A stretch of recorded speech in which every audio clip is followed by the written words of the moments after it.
আসসালামু আলাইকুম। Photoshop free Bangla টিউটোরিয়ালে আপনাদের সবাইকে স্বাগতম। আমি শাহিন মিয়া। এখন থেকে প্রতিদিন ফটোশপের উপর একটি করে ভিডিও টিউটোরিয়াল প্রকাশ করব ইনশাল্লাহ। আমার টিউটোরিয়ালগুলো বেসিক লেভেল থেকে অ্যাডভান্স লেভেল নিয়েও আলোচনা করা হবে। আমি আশা করি যারা একেবারে নতুন তারাও আমার ভিডিও টিউটোরিয়ালগুলো বুঝতে পারবেন। আশা করি সবাই আমার সাথেই থাকবেন। টিউটোরিয়াল করার সময় আমি ফটোশপ সিসি ভার্সনটি ব্যবহার করেছি, তাই সবাই এই ভার্সনটি ডাউনলোড করে নেবেন। আমি ভিডিওর ডিসক্রিপশনে ডাউনলোড লিংক দিয়ে দিব। চলুন শুরু করা যাক। আজ যে বিষয় নিয়ে আলোচনা করব তা হলো কিভাবে ফটোশপে একটি ইমেজ ওপেন করা যায়। ফটোশপে অনেকভাবে ইমেজ ওপেন করা যায়, তার মধ্যে অন্যতম হলো ফাইল মেনুতে গিয়ে ওপেনে ক্লিক করে যেই ছবিটি ওপেন করতে চাই সেই ছবির উপরে ডবল ক্লিক করব।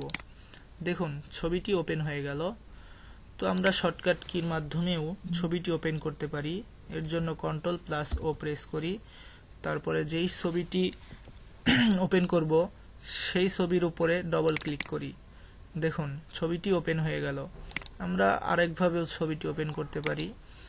ফাইল ম্যানেজারে গিয়ে যেই ছবিটি আমরা ওপেন করব সেই ছবির উপরে ক্লিক করে ফটোশপে এনে ছেড়ে দিব। দেখুন ছবিটি ওপেন হয়ে গেল।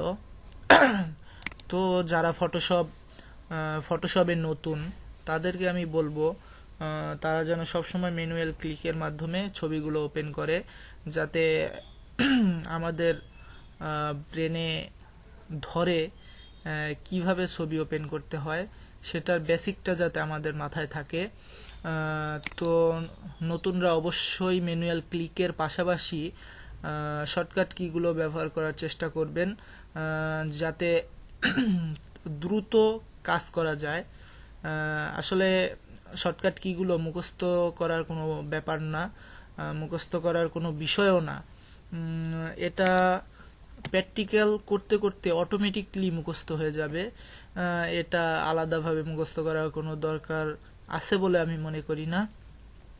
তো এটাই যেহেতু আমার প্রথম টিউটোরিয়াল, আমি এই টিউটোরিয়ালটি বেশি বড় করতে চাচ্ছি না। আশা করি আমার পরবর্তী টিউটোরিয়ালে আপনাদের সবাইকে পাশে পাবো।